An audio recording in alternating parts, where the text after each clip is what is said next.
Chapters 1 and 2 of The Prophet by Kahlil Gibran. The Coming of the Ship. Al-Mustafa, the chosen and the beloved, who was a dawn unto his own day, had waited 12 years in the city of Orphalese for his ship that was to return and bear him back to the isle of his birth. And in the 12th year, on the 7th day of Elul, the month of reaping, he climbed the hill without the city walls and looked seaward, and he beheld his ship coming with the mist. Then the gates of his heart were flung open, and his joy flew far over the sea. And he closed his eyes and prayed in the silences of his soul. But as he descended the hill, a sadness came upon him, and he thought in his heart, "How shall I go in peace and without sorrow? Nay, not without a wound in the spirit shall I leave this city.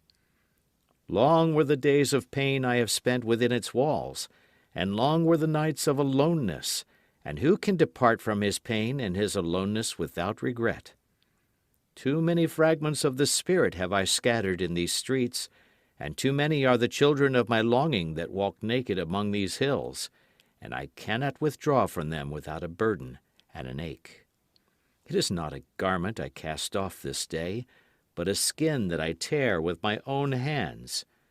Nor is it a thought I leave behind me, but a heart made sweet with hunger and with thirst. Yet I cannot tarry longer. The sea that calls all things unto her calls me, and I must embark. For to stay, though the hours burn in the night, is to freeze and crystallize and be bound in a mold. Fain would I take with me all that is here, but how shall I? A voice cannot carry the tongue and the lips that gave it wings. Alone must it seek the ether. And alone and without his nest shall the eagle fly across the sun. Now, when he reached the foot of the hill, he turned again towards the sea, and he saw his ship approaching the harbor, and upon her prow the mariners, the men of his own land. And his soul cried out to them, and he said, "Sons of my ancient mother, you riders of the tides, how often have you sailed in my dreams, and now you come in my awakening, which is my deeper dream. Ready am I to go, and my eagerness with sails full set awaits the wind. Only another breath will I breathe in this still air, only another loving look cast backward, and then I shall stand among you, a seafarer among seafarers. And you, vast sea, sleepless mother, who alone are peace and freedom to the river and the stream, only another winding will this stream make, only another murmur in this glade, and then I shall come to you, a boundless drop to a boundless ocean." And as he walked, he saw from afar men and women leaving their fields and their vineyards and hastening towards the city gates.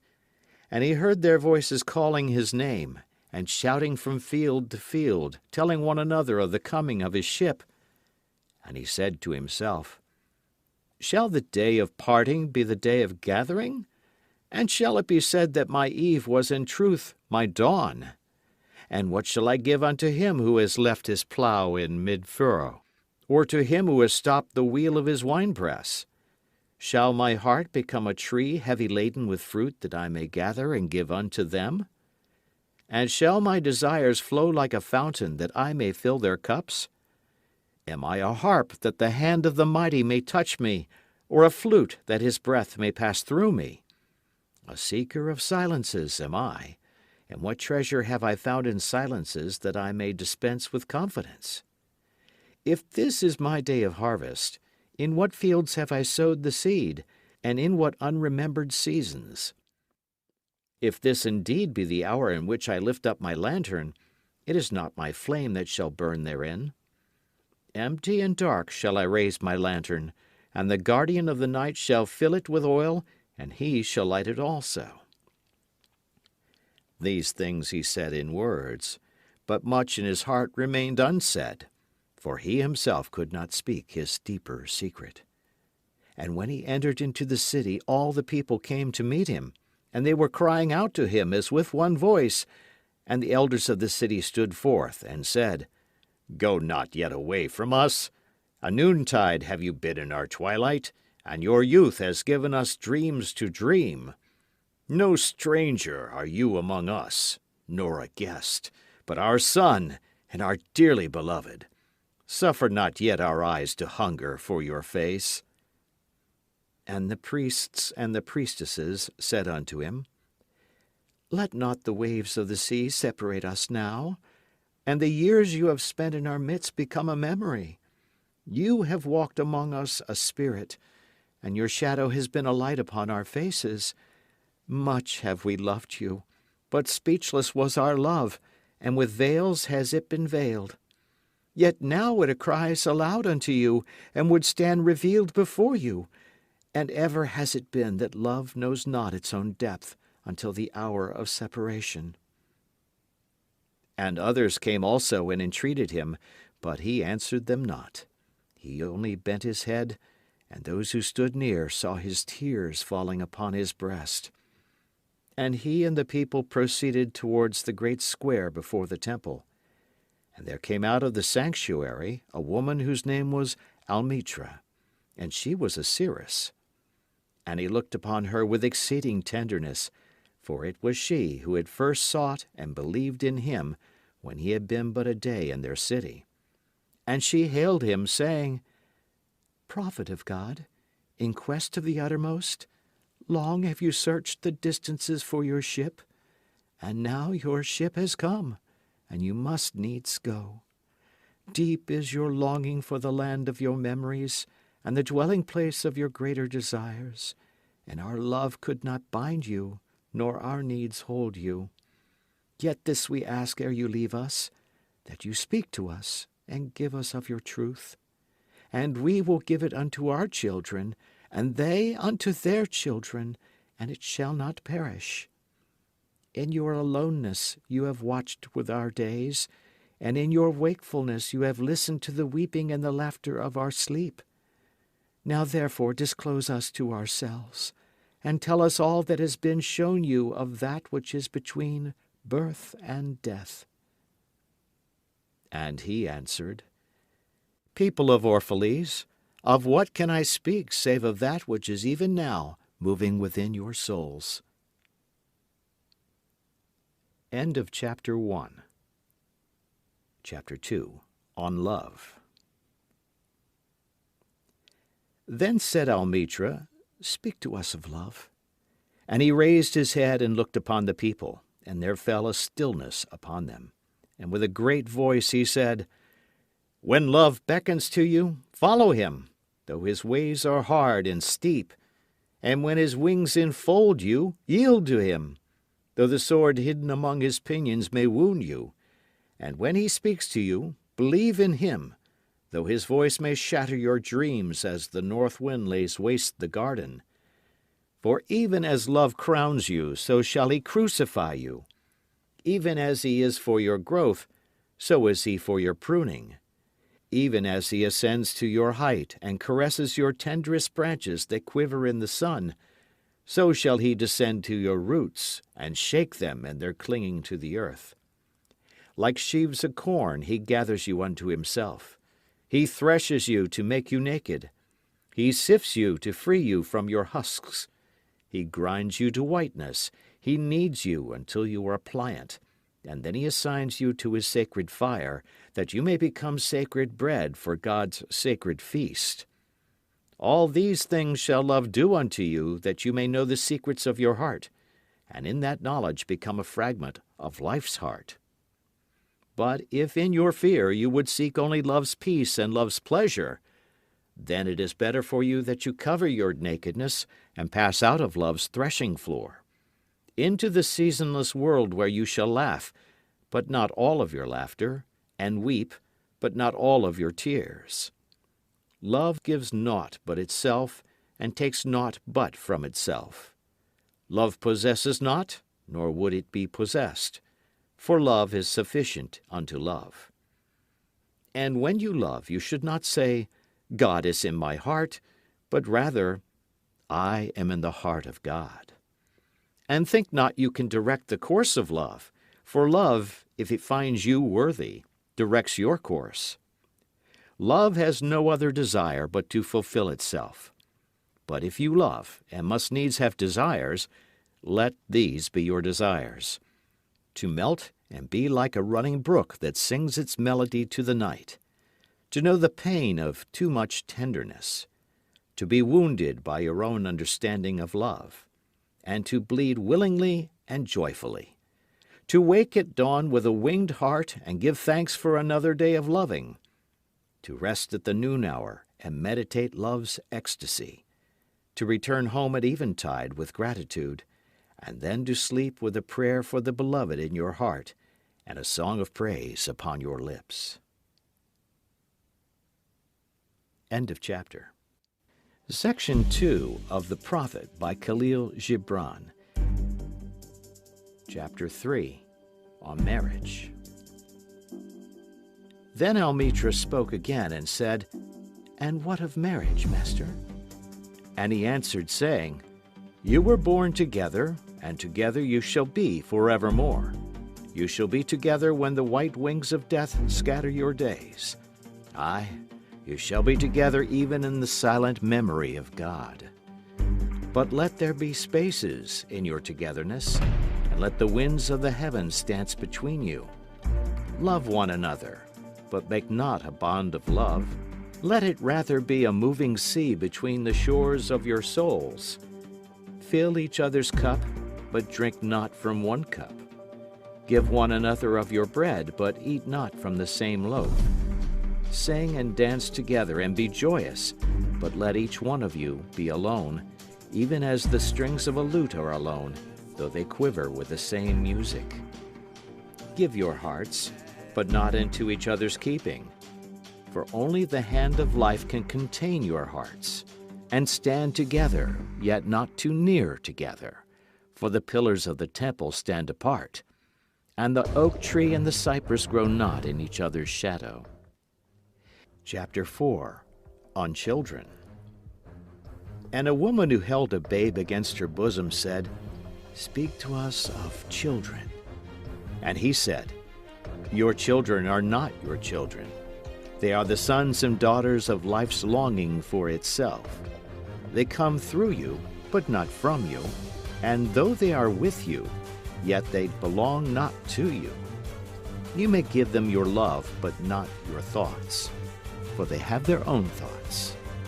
You may house their bodies, but not their souls, for their souls dwell in the house of tomorrow, which you cannot visit, not even in your dreams. You may strive to be like them, but seek not to make them like you. For life goes not backward, nor tarries with yesterday. You are the bows from which your children, as living arrows, are sent forth. The archer sees the mark upon the path of the infinite, and he bends you with his might, that his arrows may go swift and far. Let your bending in the archer's hand be for gladness, for even as he loves the arrow that flies, so he loves also the bow that is stable. Chapter 5 on Giving. Then said a rich man, "Speak to us of giving." And he answered, "You give but little when you give of your possessions. It is when you give of yourself that you truly give. For what are your possessions but things you keep and guard for fear you may need them tomorrow? And tomorrow, what shall tomorrow bring to the overprudent dog burying bones in the trackless sand as he follows the pilgrims to the holy city? And what is fear of need but need itself? Is it not dread of thirst when your well is full, the thirst that is unquenchable? There are those who give little of the much which they have, and they give it for recognition, and their hidden desire makes their gifts unwholesome. And there are those who have little and give it all. These are the believers in life and the bounty of life, and their coffer is never empty. There are those who give with joy, and that joy is their reward. And there are those who give with pain, and that pain is their baptism. And there are those who give and know not pain in giving, nor do they seek joy, nor give with mindfulness of virtue. They give as in yonder valley the myrtle breathes its fragrance into space. Through the hands of such as these God speaks, and behind their eyes he smiles upon the earth. It is well to give when asked, but it is better to give unasked through understanding. And to the open-handed, the search for one who shall receive is joy greater than giving. Is there aught you would withhold? All you have shall someday be given. Therefore, give now, that the season of giving may be yours and not your inheritors. You often say, I would give, but only to the deserving. The trees in your orchard say not so, nor the flocks in your pasture. They give that they may live, for to withhold is to perish.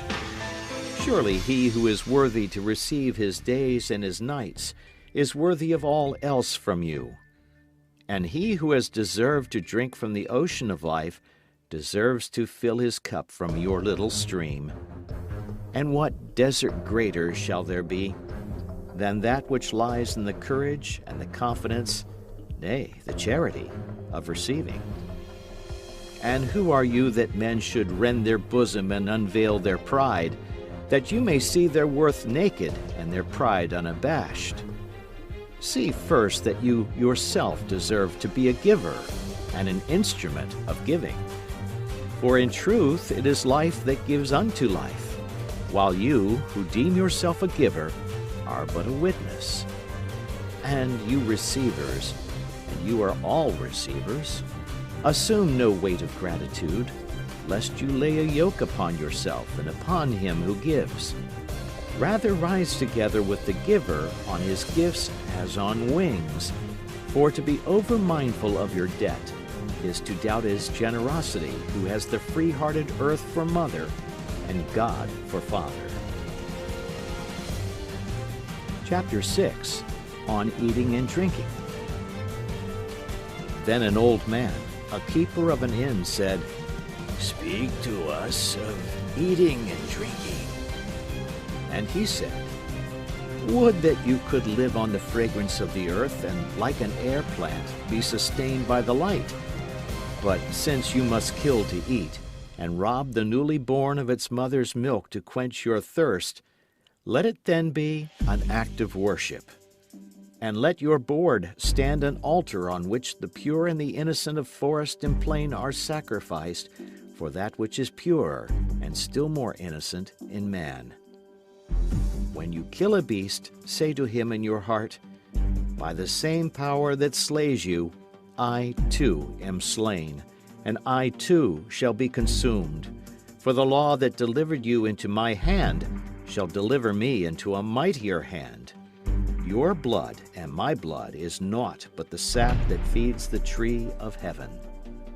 And when you crush an apple with your teeth, say to it in your heart, Your seeds shall live in my body, and the buds of your tomorrow shall blossom in my heart, and your fragrance shall be my breath, and together we shall rejoice through all the seasons.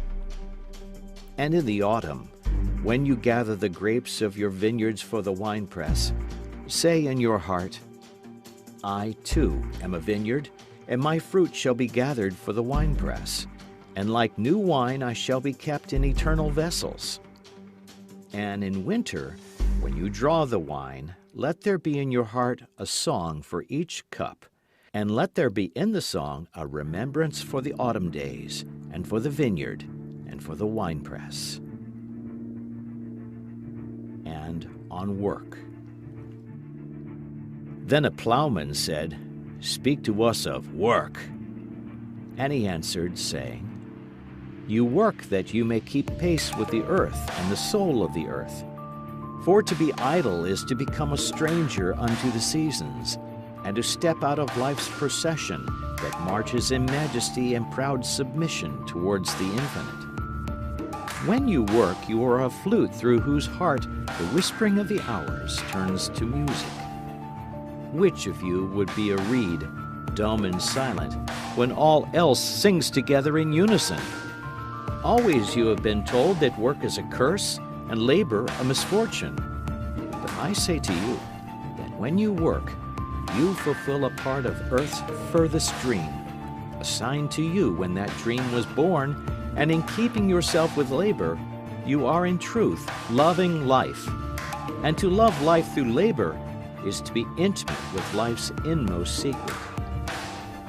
But if you in your pain call birth an affliction, and the support of the flesh a curse written upon your brow, then I answer that naught but the sweat of your brow shall wash away that which is written. You have been told also that life is darkness, and in your weariness you echo what was said by the weary. And I say that life is indeed darkness, save where there is urge, and all urge is blind, save when there is knowledge. And all knowledge is vain, save when there is work. And all work is empty, save when there is love. And when you work with love, you bind yourself to yourself, and to one another, and to God. And what is it to work with love? It is to weave the cloth with threads drawn from your heart, even as if your beloved were to wear that cloth. It is to build a house with affection, even as if your beloved were to dwell in that house. It is to sow seeds with tenderness and reap the harvest with joy, even as if your beloved were to eat the fruit. It is to charge all things you fashion with the breath of your own spirit, and to know that all the blessed dead are standing about you and watching. Often have I heard you say, as if speaking in sleep, "He who works in marble and finds the shape of his own soul in the stone is nobler than he who plows the soil. And he who seizes the rainbow to lay it on a cloth in the likeness of man is more than he who makes the sandals for our feet." But I say, not in sleep, but in the overwakefulness of noontide, that the wind speaks not more sweetly to the giant oaks than to the least of all the blades of grass. And he alone is great who turns the voice of the wind into a song made sweeter by his own loving. Work is love made visible. And if you cannot work with love, but only with distaste, it is better that you should leave your work and sit at the gate of the temple and take alms of those who work with joy. For if you bake bread with indifference, you bake a bitter bread that feeds but half man's hunger. And if you grudge the crushing of the grapes, your grudge distills a poison in the wine. And if you sing though as angels, and love not the singing, you muffle man's ears to the voices of the day and the voices of the night. End of section 2.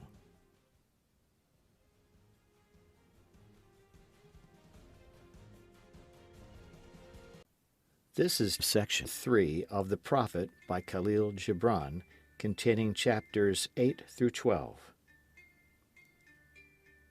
Chapter 8, On Joy and Sorrow.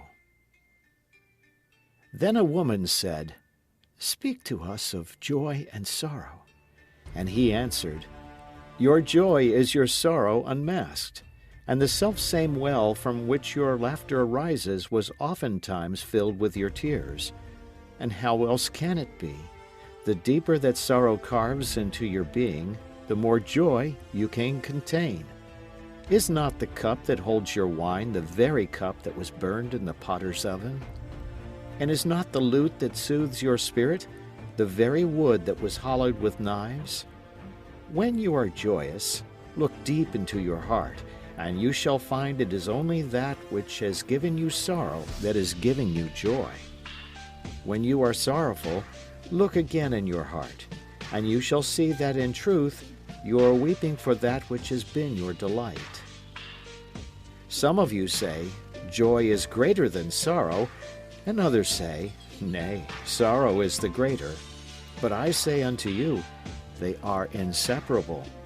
Together they come, and when one sits alone with you at your board, remember that the other is asleep upon your bed. Verily, you are suspended like scales between your sorrow and your joy. Only when you are empty are you at standstill and balanced. When the treasure keeper lifts you to weigh his gold and his silver, needs must your joy or your sorrow rise or fall. Chapter 9. On Houses. Then a mason came forth and said, "Speak to us of houses." And he answered and said, "Build of your imaginings a bower in the wilderness, ere you build a house within the city walls. And even as you have homecomings in your twilight, so has the wanderer in you, the ever distant and alone. Your house is your larger body. It grows in the sun and sleeps in the stillness of the night, and it is not dreamless. Does not your house dream? And dreaming, leave the city for grove or hilltop? Would that I could gather your houses into my hand and like a sower scatter them in forest and meadow. Would the valleys were your streets and the green paths your alleys, that you might seek one another through vineyards and come with the fragrance of the earth in your garments. But these things are not yet to be. In their fear your forefathers gathered you too near together, and that fear shall endure a little longer. A little longer shall your city walls separate your hearths from your fields. And tell me, people of Orphalese, what have you in these houses? And what is it you guard with fastened doors? Have you peace, quiet urge that reveals your power? Have you remembrances, the glimmering arches that span the summits of the mind? Have you beauty that leads the heart from things fashioned of wood and stone to the holy mountain? Tell me, have you these in your houses? Or have you only comfort and the lust for comfort, that stealthy thing that enters the house as a guest and then becomes a host and then a master? Aye, and it becomes a tamer, and with hook and scourge makes puppets of your larger desires. Though its hands are silken, its heart is of iron. It lulls you to sleep only to stand by your bed and jeer at the dignity of the flesh. It makes mock of your sound senses and lays them in thistledown like fragile vessels. Verily, the lust for comfort murders the passion of the soul, and then walks grinning in the funeral. But you, children of space, you restless in rest, you shall not be trapped nor tamed. Your house shall be not an anchor, but a mast. It shall not be a glistening film that covers a wound, but an eyelid that guards the eye. You shall not fold your wings that you may pass through doors, nor bend your heads that they strike not against the ceiling, nor fear to breathe lest walls should crack and fall down. You shall not dwell in tombs made by the dead for the living. And though of magnificence and splendor, your house shall not hold your secret, nor shelter your longing. For that which is boundless in you abides in the mansion of the sky, whose door is the morning mist, and whose windows are the songs and the silences of night. Chapter 10. On Clothes. And the weaver said, "Speak to us of clothes." And he answered, "Your clothes conceal much of your beauty, yet they hide not the unbeautiful. And though you seek in garments the freedom of privacy, you may find in them a harness and a chain. Would that you could meet the sun and the wind with more of your skin and less of your raiment. For the breath of life is in the sunlight, and the hand of life is in the wind. Some of you say, it is the north wind who has woven the clothes we wear. And I say, aye, it was the north wind. But shame was his loom, and the softening of the sinews was his thread. And when his work was done, he laughed in the forest. Forget not that modesty is for a shield against the eye of the unclean. And when the unclean shall be no more, what were modesty but a fetter and a fouling of the mind? And forget not that the earth delights to feel your bare feet, and the winds long to play with your hair. Chapter 11. On Buying and Selling. And a merchant said, Speak to us of buying and selling. And he answered and said, To you the earth yields her fruit, and you shall not want if you but know how to fill your hands. It is in exchanging the gifts of the earth that you shall find abundance and be satisfied. Yet unless the exchange be in love and kindly justice, it will but lead some to greed and others to hunger. When in the marketplace you toilers of the sea and fields and vineyards meet the weavers and the potters and the gatherers of spices, invoke then the master spirit of the earth to come into your midst and sanctify the scales and the reckoning that weighs value against value. And suffer not the barren-handed to take part in your transactions, who would sell their words for your labor. To such men you should say, Come with us to the field, or go with our brothers to the sea and cast your net. For the land and the sea shall be bountiful to you, even as to us. And if there come the singers, and the dancers, and the flute players, buy of their gifts also. For they too are gatherers of fruit and frankincense, and that which they bring, though fashioned of dreams, is raiment and food for your soul. And before you leave the marketplace, see that no one is gone his way with empty hands. For the master spirit of the earth shall not sleep peacefully upon the wind, till the needs of the least of you are satisfied. Chapter 12. On Crime and Punishment. Then one of the judges of the city stood forth and said, Speak to us of crime and punishment. And he answered, saying, It is when your spirit goes wandering upon the wind, that you, alone and unguarded, commit a wrong unto others, and therefore unto yourself. And for that wrong committed must you knock and wait a while unheeded at the gate of the blessed. Like the ocean is your God-self, it remains forever undefiled. And like the ether it lifts but the winged. Even like the sun is your God-self. It knows not the ways of the mole, nor seeks it the holes of the serpent. But your God-self dwells not alone in your being. Much in you is still man, and much in you is not yet man, but a shapeless pygmy that walks asleep in the mist, searching for its own awakening. And of the man in you would I now speak, for it is he, and not your God-self, nor the pygmy in the mist, that knows crime and the punishment of crime. Oftentimes have I heard you speak of one who commits a wrong, as though he were not one of you, but a stranger unto you, and an intruder upon your world. But I say that even as the holy and the righteous cannot rise beyond the highest which is in each one of you, so the wicked and the weak cannot fall lower than the lowest which is in you also.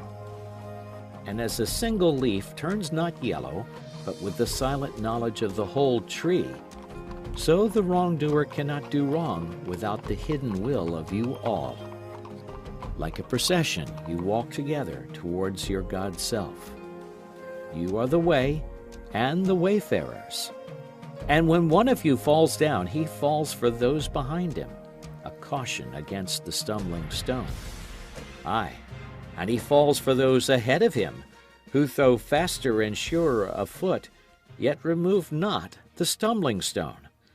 And this also, though the word lie heavy upon your hearts, the murdered is not unaccountable for his own murder, and the robbed is not blameless in being robbed. The righteous is not innocent of the deeds of the wicked, and the white-handed is not clean in the doings of the felon. Yea, the guilty is oftentimes the victim of the injured, and still more often the condemned is the burden-bearer for the guiltless and unblamed. You cannot separate the just from the unjust, and the good from the wicked, for they stand together before the face of the sun, even as the black thread and the white are woven together. And when the black thread breaks, the weaver shall look into the whole cloth, and he shall examine the loom also. If any of you would bring to judgment the unfaithful wife, let him also weigh the heart of her husband in scales, and measure his soul with measurements. And let him who would lash the offender look unto the spirit of the offended. And if any of you would punish in the name of righteousness, and lay the axe unto the evil tree, let him see to its roots. And verily, he will find the roots of the good and the bad, the fruitful and the fruitless, all entwined together in the silent heart of the earth.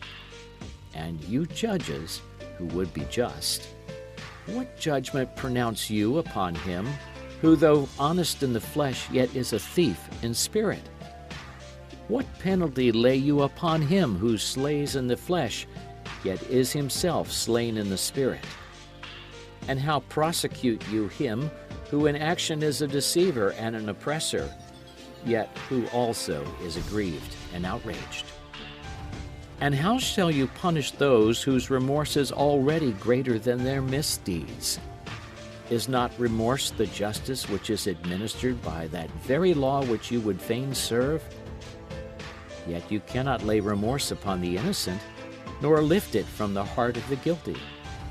Unbidden shall it call in the night, that men may wake and gaze upon themselves. And you who would understand justice, how shall you, unless you look upon all deeds in the fullness of light?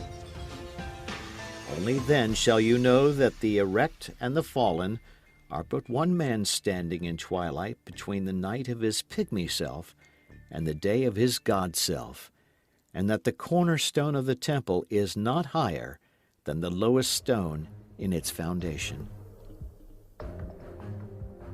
End of section. This is section 4 of The Prophet by Kahlil Gibran, comprising chapters 13 through 18. Chapter 13, on laws. Then a lawyer said, "But what of our laws, master?" And he answered, "You delight in laying down laws, yet you delight more in breaking them, like children playing by the ocean who build sand towers with constancy and then destroy them with laughter. But while you build your sand towers, the ocean brings more sand to the shore, and when you destroy them, the ocean laughs with you. Verily, the ocean laughs always with the innocent.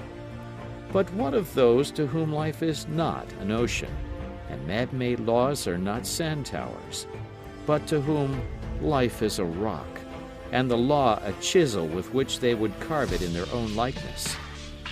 What of the cripple who hates dancers?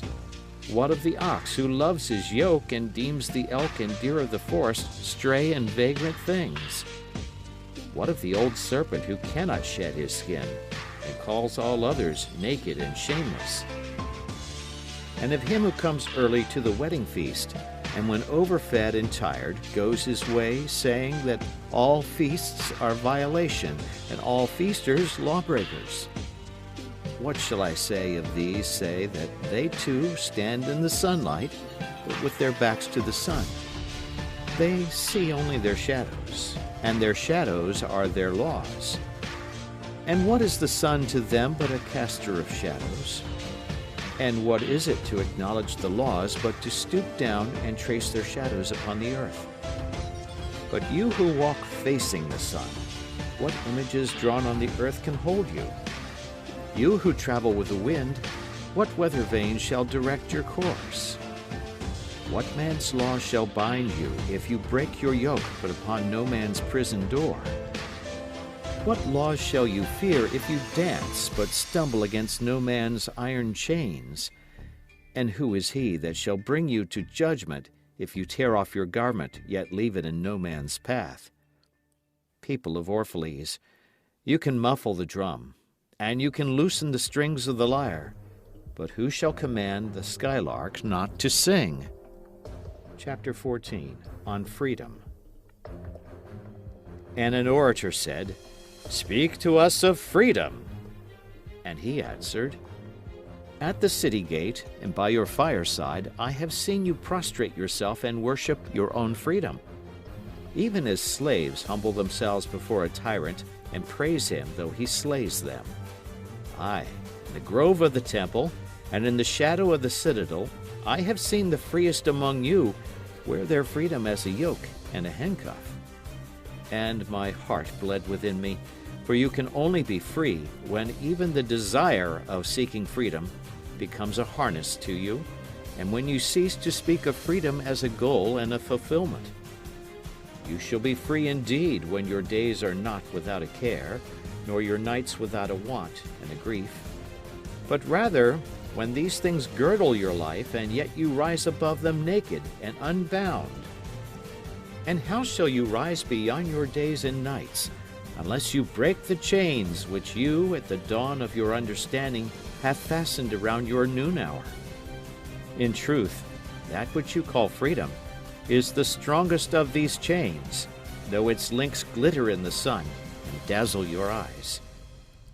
And what is it but fragments of your own self you would discard, that you may become free? If it is an unjust law you would abolish, that law was written with your own hand upon your own forehead. You cannot erase it by burning your law books, nor by washing the foreheads of your judges, though you pour the sea upon them. And if it is a despot you would dethrone, see first that his throne erected within you is destroyed. For how can a tyrant rule the free and the proud, but for a tyranny in their own freedom and a shame in their own pride? And if it is a care you would cast off, that cart has been chosen by you rather than imposed upon you. And if it is a fear you would dispel, the seat of that fear is in your heart and not in the hand of the feared. Verily, all things move within your being in constant half-embrace, the desired and the dreaded, the repugnant and the cherished, the pursued and that which you would escape. These things move within you as lights and shadows in pairs that cling. And when the shadow fades and is no more, the light that lingers becomes a shadow to another light. And thus your freedom, when it loses its fetters, becomes itself the fetter of a greater freedom. Chapter 15, on Reason and Passion. And the priestess spoke again and said, Speak to us of reason and passion.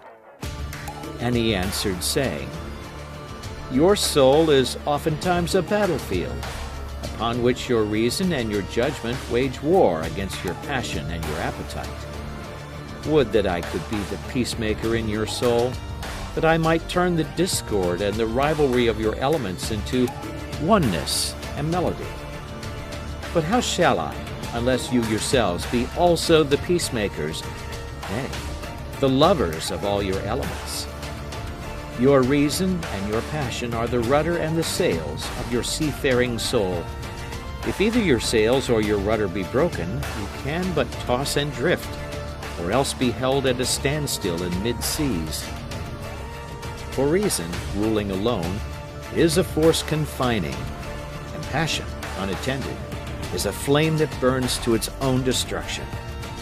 Therefore, let your soul exalt your reason to the height of passion, that it may sing, and let it direct your passion with reason, that your passion may live through its own daily resurrection, and like the phoenix, rise above its own ashes. I would have you consider your judgment and your appetite, even as you would two loved guests in your house. Surely you would not honor one guest above the other, for he who is more mindful of one loses the love and the faith of both. Among the hills, when you sit in the cool shade of the white poplars, sharing the peace and serenity of distant fields and meadows, then let your heart say in silence, God rests in reason. And when the storm comes, and the mighty wind shakes the forest, and thunder and lightning proclaim the majesty of the sky, then let your heart say in awe, God moves in passion. And since you are a breath in God's sphere, and a leaf in God's forest, you too should rest in reason and move in passion. Chapter 16, on pain. And a woman spoke, saying, Tell us of pain. And he said, Your pain is the breaking of the shell that encloses your understanding. Even as the stone of the fruit must break, that its heart may stand in the sun, so must you know pain.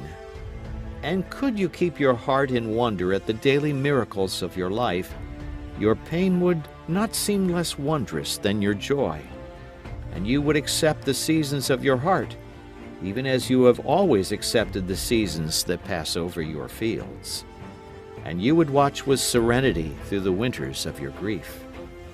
Much of your pain is self-chosen. It is the bitter potion by which the physician within you heals your sick self. Therefore, trust the physician and drink his remedy in silence and tranquility. For his hand, though heavy and hard, is guided by the tender hand of the unseen, and the cup he brings, though it burn your lips, has been fashioned of the clay which the potter has moistened with his own sacred tears. Chapter 17, on self-knowledge. And a man said, Speak to us of self-knowledge. And he answered, saying, Your hearts know in silence the secrets of the days and the nights, but your ears thirst for the sound of your heart's knowledge. You would know in words that which you have always known in thought. You would touch with your fingers the naked body of your dreams, and it is well you should. The hidden wellspring of your soul must needs rise and run murmuring to the sea, and the treasure of your infinite depths would be revealed to your eyes. But let there be no scales to weigh your unknown treasure, and seek not the depths of your knowledge with staff or sounding line. For self is a sea, boundless and measureless. Say not, I have found the truth, but rather, I have found a truth. Say not, I have found the path of the soul. Say rather, I have met the soul walking upon my path. For the soul walks upon all paths. The soul walks not upon a line, neither does it grow like a reed. The soul unfolds itself like a lotus of countless petals. Chapter 18, on teaching. Then said a teacher, Speak to us of teaching. And he said, No man can reveal to you aught but that which already lies half asleep in the dawning of your knowledge. The teacher who walks in the shadow of the temple, among his followers, gives not of his wisdom, but rather of his faith and his lovingness. If he is indeed wise, he does not bid you enter the house of his wisdom, but rather leads you to the threshold of your own mind. The astronomer may speak to you of his understanding of space, but he cannot give you his understanding. The musician may sing to you of the rhythm which is in all space, but he cannot give you the ear which arrests the rhythm, nor the voice that echoes it. And he who is versed in the science of numbers can tell of the regions of weight and measure, but he cannot conduct you hither. For the vision of one man lends not its wings to another man. And even as each one of you stands alone in God's knowledge, so must each one of you be alone in his knowledge of God and in his understanding of the earth. End of section. Section 5 of The Prophet by Kahlil Gibran, comprising chapters 19 through 23. Chapter 19, on friendship. And a youth said, Speak to us of friendship. And he answered, saying, Your friend is your needs answered. He is your field which you sow with love and reap with thanksgiving. And he is your board and your fireside. For you come to him with your hunger, and you seek him for peace. When your friend speaks his mind, you fear not the nay in your own mind, nor do you withhold the I. And when he is silent, your heart ceases not to listen to his heart. For without words, in friendship, all thoughts, all desires, all expectations are born and shared with joy that is unacclaimed. When you part from your friend, you grieve not, for that which you love most in him may be clearer in his absence, as the mountain to the climber is clearer from the plain. And let there be no purpose in friendship save the deepening of the spirit. For love that seeks aught but the disclosure of its own mystery is not love, but a net cast forth, and only the unprofitable is caught. And let your best be for your friend. If he must know the ebb of your tide, let him know its flood also. For what is your friend that you should seek him with hours to kill? Seek him always with hours to live. For it is his to fill your need, but not your emptiness. And in the sweetness of friendship let there be laughter and sharing of pleasures. For in the dew of little things the heart finds its morning and is refreshed. Chapter 20. On Talking. And then the scholar said, Speak of talking. And he answered, saying, You talk when you cease to be at peace with your thoughts. And when you can no longer dwell in the solitude of your heart, you live in your lips, and sound is a diversion and a pastime. And in much of your talking, thinking is half murdered. For thought is a bird of space, that in a cage of words may indeed unfold its wings, but cannot fly. There are those among you who seek the talkative through fear of being alone. The silence of aloneness reveals to their eyes their naked selves, and they would escape. And there are those who talk, and without knowledge or forethought, reveal a truth which they themselves do not understand. And there are those who have the truth within them, but they tell it not in words. In the bosom of such as these, the Spirit dwells in rhythmic silence. When you meet your friend on the roadside or in the marketplace, let the Spirit in you move your lips and direct your tongue. Let the voice within your voice speak to the ear of his ear. For his soul will keep the truth of your heart as the taste of the wine is remembered, when the color is forgotten and the vessel is no more. Chapter 21. On Time. And an astronomer said, Master, what of time? And he answered, You would measure time the measureless and the immeasurable. You would adjust your conduct and even direct the course of your spirit according to hours and seasons. Of time you would make a stream upon whose bank you would sit and watch its flowing. Yet the timeless in you is aware of life's timelessness, and knows that yesterday is but today's memory, and tomorrow is today's dream. And that which sings and contemplates in you is still dwelling within the bounds of that first moment which scattered the stars into space. Who among you does not feel that his power to love is boundless? And yet, who does not feel that very love, though boundless, encompassed within the center of his being, and moving not from love thought to love thought, nor from love deeds to other love deeds? And is not time even as love is, undivided and paceless? But if in your thought you must measure time into seasons, let each season encircle all the other seasons, and let today embrace the past with remembrance and the future with longing. Chapter 22. On Good and Evil. And one of the elders of the city said, Speak to us of good and evil. And he answered, Of the good in you I can speak, but not of the evil. For what is evil but good tortured by its own hunger and thirst? Verily, when good is hungry, it seeks food even in dark caves, and when it thirsts, it drinks even of dead waters. You are good when you are one with yourself. Yet when you are not one with yourself, you are not evil. For a divided house is not a den of thieves. It is only a divided house. And a ship without rudder may wander aimlessly among perilous isles, yet sink not to the bottom. You are good when you strive to give of yourself. Yet you are not evil when you seek gain for yourself.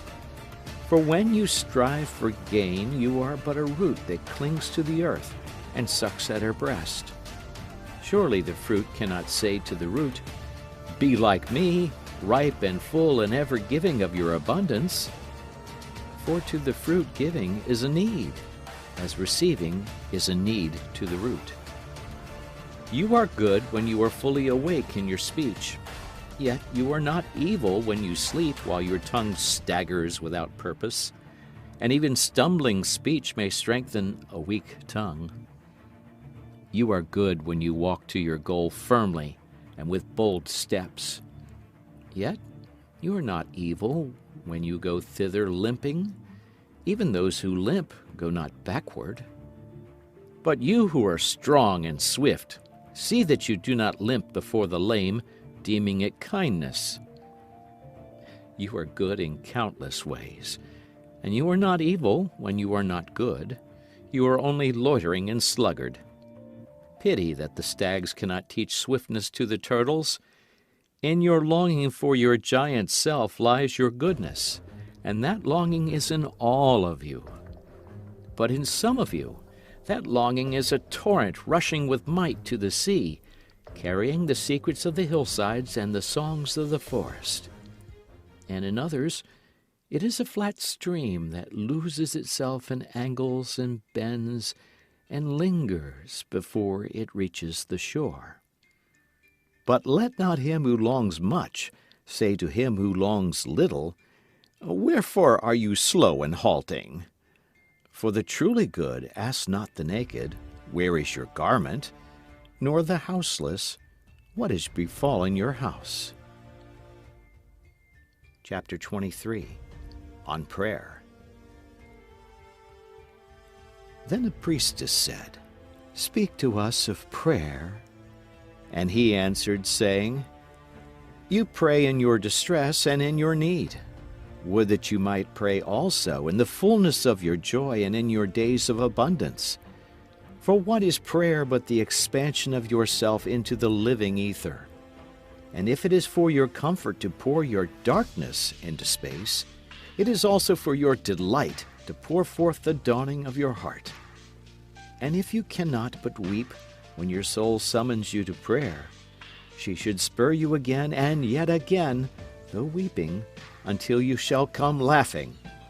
When you pray, you rise to meet in the air those who are praying at that very hour, and whom save in prayer you may not meet. Therefore, let your visit to that temple invisible be for naught but ecstasy and sweet communion.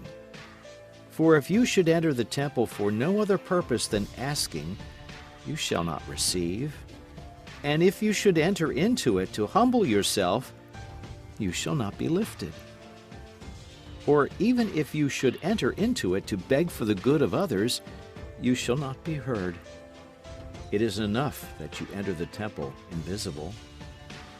I cannot teach you how to pray in words. God listens not to your words save when He Himself utters them through your lips. And I cannot teach you the prayer of the seas and the forests and the mountains. But you, who are born of the mountains and the forests and the seas, can find their prayer in your heart. And if you but listen in the stillness of the night, you shall hear them saying in silence, "Our God, who art our winged self, it is thy will in us that willeth. It is thy desire in us that desireth. It is thy urge in us that would turn our nights, which are thine, into days, which are thine also. We cannot ask thee for aught, for thou knowest our needs before they are born in us. Thou art our need, and in giving us more of thyself, thou givest us all." End of section. This is section 6 of The Prophet by Kahlil Gibran, comprising chapters 24 through 27. Chapter 24, on Pleasure. Then a hermit who visited the city once a year came forth and said, "Speak to us of pleasure." And he answered, saying, "Pleasure is a freedom song, but it is not freedom. It is the blossoming of your desires, but it is not their fruit.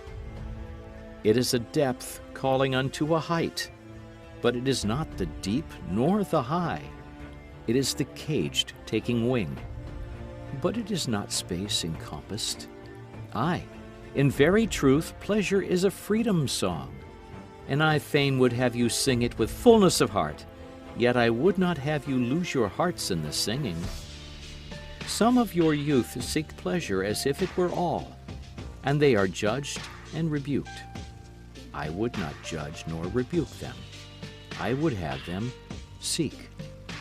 For they shall find pleasure, but not her alone.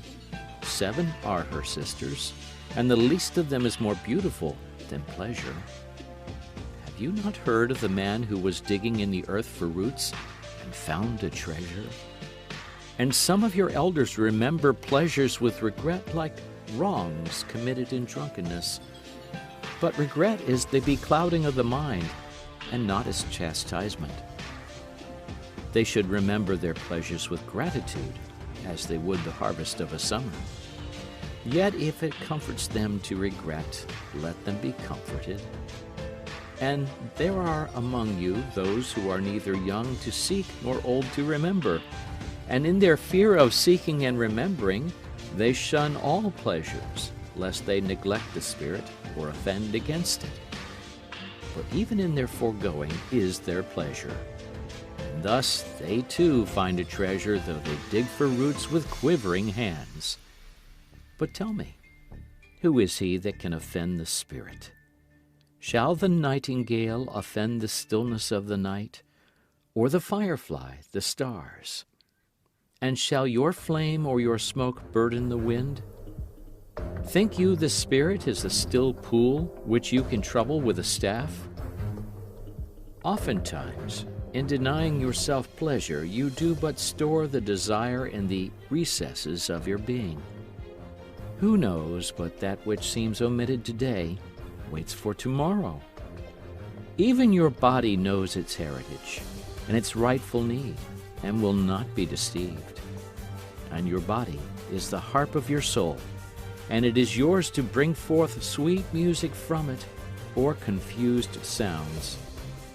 And now you ask in your heart, how shall we distinguish that which is good in pleasure from that which is not good? Go to your fields and your gardens, and you shall learn that it is the pleasure of the bee to gather honey of the flower, but it is also the pleasure of the flower to yield its honey to the bee. For to the bee a flower is a fountain of life, and to the flower a bee is a messenger of love. And to both, bee and flower, the giving and the receiving of pleasure is a need and an ecstasy. People of Orphalese, be in your pleasures like the flowers and the bees. Chapter 25, on Beauty. And a poet said, "Speak to us of beauty." And he answered, "Where shall you seek beauty, and how shall you find her, unless she herself be your way and your guide? And how shall you speak of her, except she be the weaver of your speech? The aggrieved and the injured say, Beauty is kind and gentle. Like a young mother half shy of her own glory, she walks among us. And the passionate say, Nay, beauty is a thing of might and dread. Like the tempest, she shakes the earth beneath us and the sky above us. The tired and the weary say, Beauty is of soft whisperings. She speaks in our spirit. Her voice yields to our silences like a faint light that quivers in fear of the shadow. But the restless say, We have heard her shouting among the mountains. and with her cries came the sound of hoofs, and the beating of wings, and the roaring of lions. At night the watchmen of the city say, Beauty shall rise with the dawn from the east. And at noontide the toilers and the wayfarers say, We have seen her leaning over the earth from the windows of the sunset. In winter say the snowbound, She shall come with the spring leaping upon the hills. And in the summer heat the reapers say, We have seen her dancing with the autumn leaves, and we saw a drift of snow in her hair. All these things have you said of beauty, yet in truth you spoke not of her, but of needs unsatisfied. And beauty is not a need, but an ecstasy. It is not a mouth thirsting, nor an empty hand stretched forth, but rather a heart inflamed and a soul enchanted. It is not the image you would see, nor the song you would hear, but rather an image you see though you close your eyes, and a song you hear though you shut your ears. It is not the sap within the furrowed bark, nor a wing attached to a claw, but rather a garden forever in bloom, and a flock of angels forever in flight. People of Orphalese, beauty is life when life unveils her holy face. But you are life, and you are the veil. Beauty is eternity gazing at itself in a mirror. But you are eternity, and you are the mirror.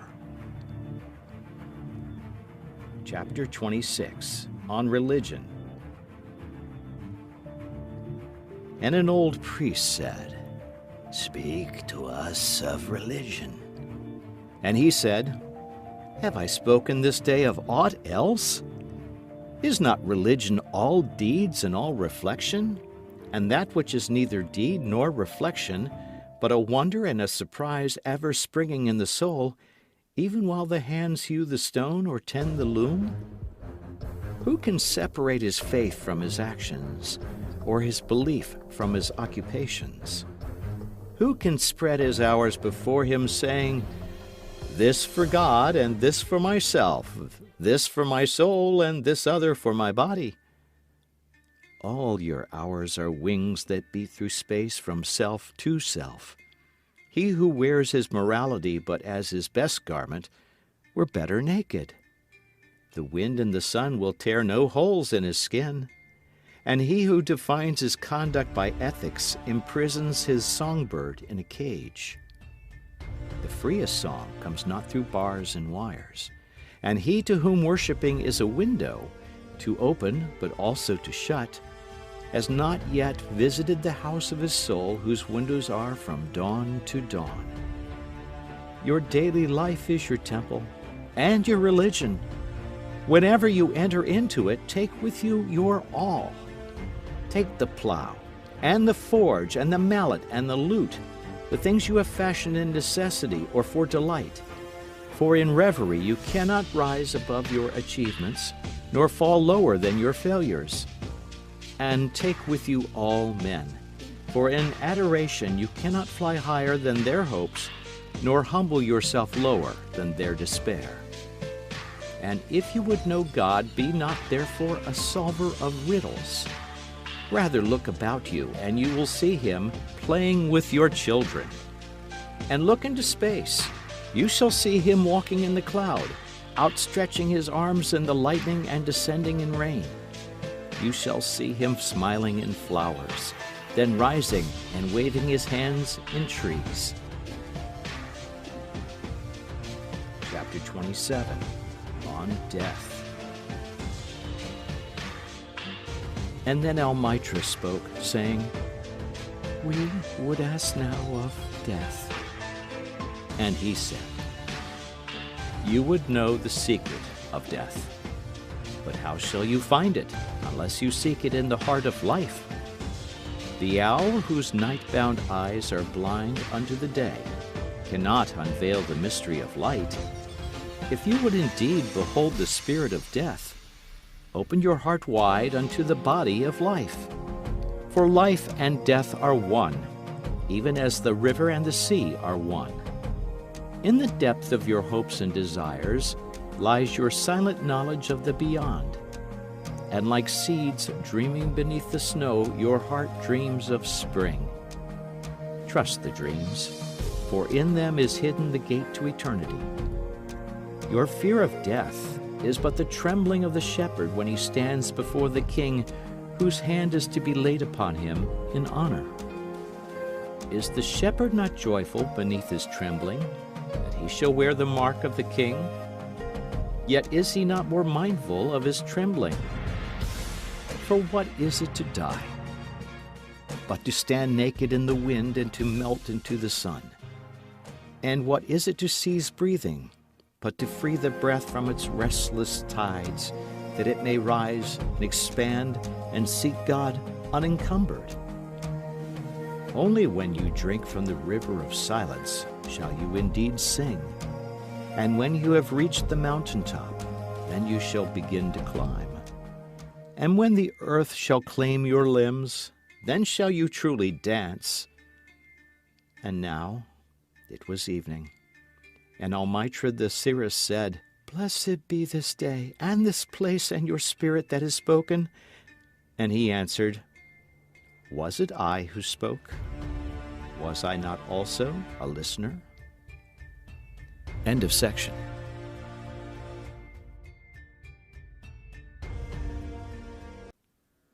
The Prophet by Kahlil Gibran. Chapter 28. The Farewell. Then he descended the steps of the temple, and all the people followed him. And he reached his ship and stood upon the deck. And facing the people again, he raised his voice and said, People of Orphalese, the wind bids me leave you. Less hasty am I than the wind, yet I must go. We wanderers, ever seeking the lonelier way, begin no day where we have ended another day, and no sunrise finds us where sunset left us. Even while the earth sleeps, we travel. We are the seeds of the tenacious plant, and it is in our ripeness and our fullness of heart that we are given to the wind and are scattered. Brief were my days among you, and briefer still the words I have spoken. But should my voice fade in your ears, and my love vanish in your memory, then I will come again, and with a richer heart and lips more yielding to the Spirit will I speak.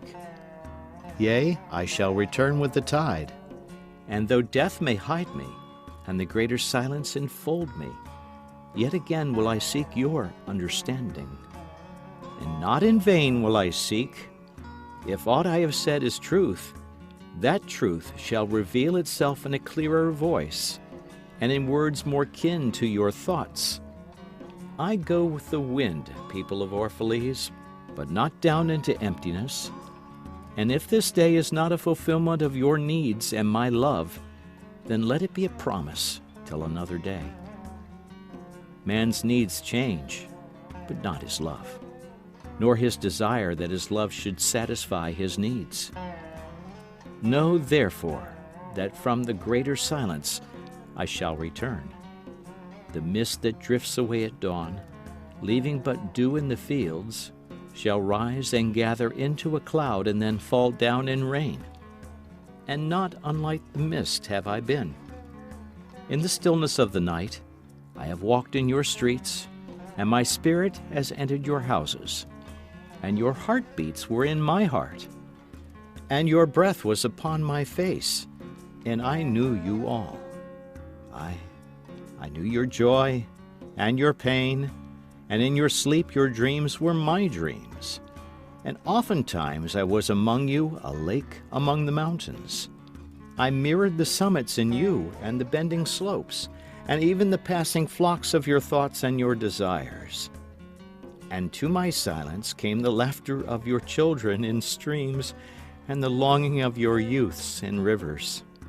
And when they reached my depth, the streams and the rivers ceased not yet to sing. But sweeter still than laughter, and greater than longing came to me. It was the boundless in you. the vast man in whom you are all but cells and sinews, he in whose chant all your singing is but a soundless throbbing. It is in the vast man that you are vast, and in beholding him that I beheld you and loved you. For what distances can love reach that are not in that vast sphere? What visions, what expectations, and what presumptions can outsoar that flight? Like a giant oak tree covered with apple blossoms is the vast man in you. His might binds you to the earth. His fragrance lifts you into space, and in his durability you are deathless.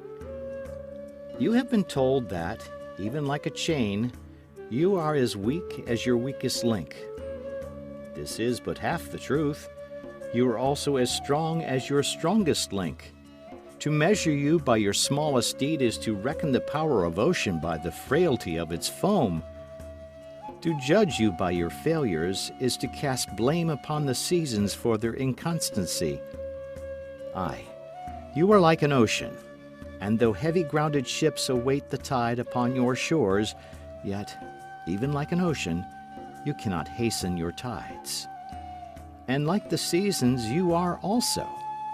And though in your winter you deny your spring, yet spring, reposing within you, smiles in her drowsiness and is not offended. Think not I say these things in order that you may say the one to the other, "He praised us well, he saw but the good in us." I only speak to you in words of that which you yourselves know in thought. And what is word knowledge but a shadow of wordless knowledge? Your thoughts and my words are waves from a sealed memory that keeps records of our yesterdays, and of the ancient days when the earth knew not us nor herself, and of nights when earth was upwrought with confusion. Wise men have come to you to give you of their wisdom. I came to take of your wisdom, and behold, I have found that which is greater than wisdom. It is a flame spirit in you ever gathering more of itself, while you, heedless of its expansion, bewail the withering of your days.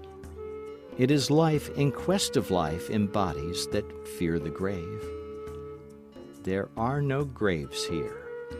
These mountains and plains are a cradle and a stepping stone. Whenever you pass by the field where you have laid your ancestors, look well thereupon, and you shall see yourselves and your children dancing hand in hand. Verily, you often make merry without knowing. Others have come to you, to whom for golden promises made unto your faith, you have given but riches and power and glory. Less than a promise have I given, and yet more generous have you been to me. You have given me my deeper thirsting after life. Surely there is no greater gift to a man than that which turns all his aims into parching lips and all life into a fountain. And in this lies my honor and my reward, that whenever I come to the fountain to drink, I find the living water itself thirsty, and it drinks me while I drink it.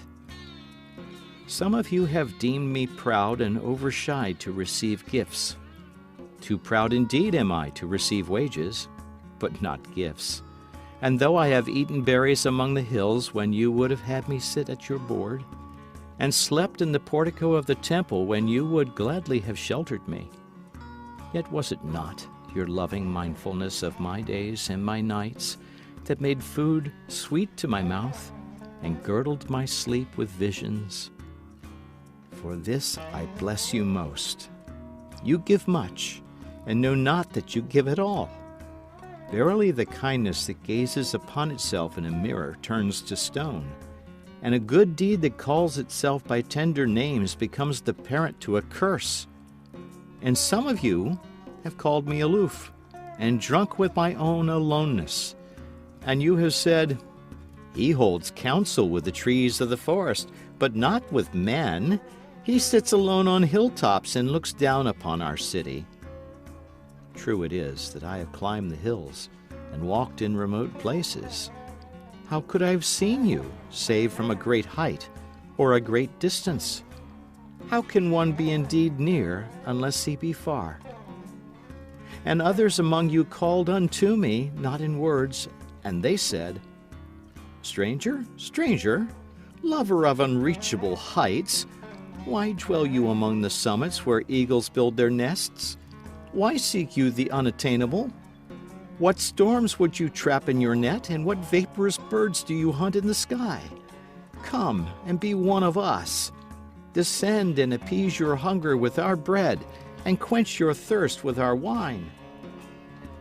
In the solitude of their souls they said these things, but were their solitude deeper, they would have known that I sought but the secret of your joy and your pain, and I hunted only your larger selves that walked the sky. But the hunter was also the hunted, for many of my arrows left my bow only to seek my own breast. And the flyer was also the creeper, for when my wings were spread in the sun, their shadow upon the earth was a turtle.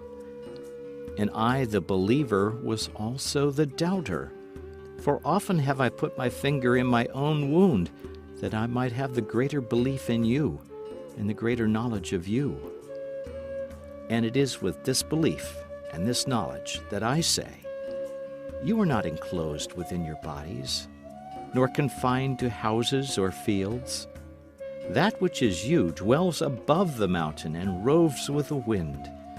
It is not a thing that crawls into the sun for warmth, or digs holes into darkness for safety, but a thing free, a spirit that envelops the earth and moves in the ether. If these be vague words, then seek not to clear them. Vague and nebulous is the beginning of all things, but not their end. And I fain would have you remember me as a beginning. Life and all that lives is conceived in the mist and not in the crystal. And who knows but a crystal is mist in decay? This would I have you remember in remembering me. That which seems most feeble and bewildered in you is the strongest and most determined. Is it not your breath that has erected and hardened the structure of your bones? And is it not a dream which none of you remember having dreamt, that builded your city and fashioned all there is in it? Could you but see the tides of that breath, you would cease to see all else. And if you could hear the whispering of the dream, you would hear no other sound. But you do not see, nor do you hear. And it is well. The veil that clouds your eyes shall be lifted by the hands that wove it, and the clay that fills your ears shall be pierced by those fingers that kneaded it. And you shall see, and you shall hear. Yet you shall not deplore having known blindness, nor regret having been deaf. For in that day you shall know the hidden purposes in all things, and you shall bless darkness as you would bless light. After saying these things, he looked about him, and he saw the pilot of his ship standing by the helm and gazing now at the full sails and now at the distance. And he said, Patient, over-patient is the captain of my ship. The wind blows, and restless are the sails. Even the rudder begs direction. Yet quietly my captain awaits my silence. And these my mariners, who have heard the choir of the greater sea, they too have heard me patiently. Now they shall wait no longer. I am ready. The stream has reached the sea, and once more the great mother holds her son against her breast. Fare you well, people of Orphalese. This day has ended. It is closing upon us even as the water lily upon its own tomorrow. What was given us here we shall keep, and if it suffices not, then again must we come together, and together stretch our hands unto the giver. Forget not that I shall come back to you. A little while, and my longing shall gather dust and foam for another body. A little while, a moment of rest upon the wind, and another woman shall bear me. Farewell to you and the youth I have spent with you. It was but yesterday we met in a dream. You have sung to me in my aloneness, and I of your longings have built a tower in the sky. But now our sleep is fled, and our dream is over, and it is no longer dawn.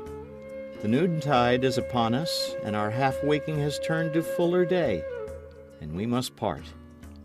If in the twilight of memory we should meet once more, we shall speak again together, and you shall sing to me a deeper song.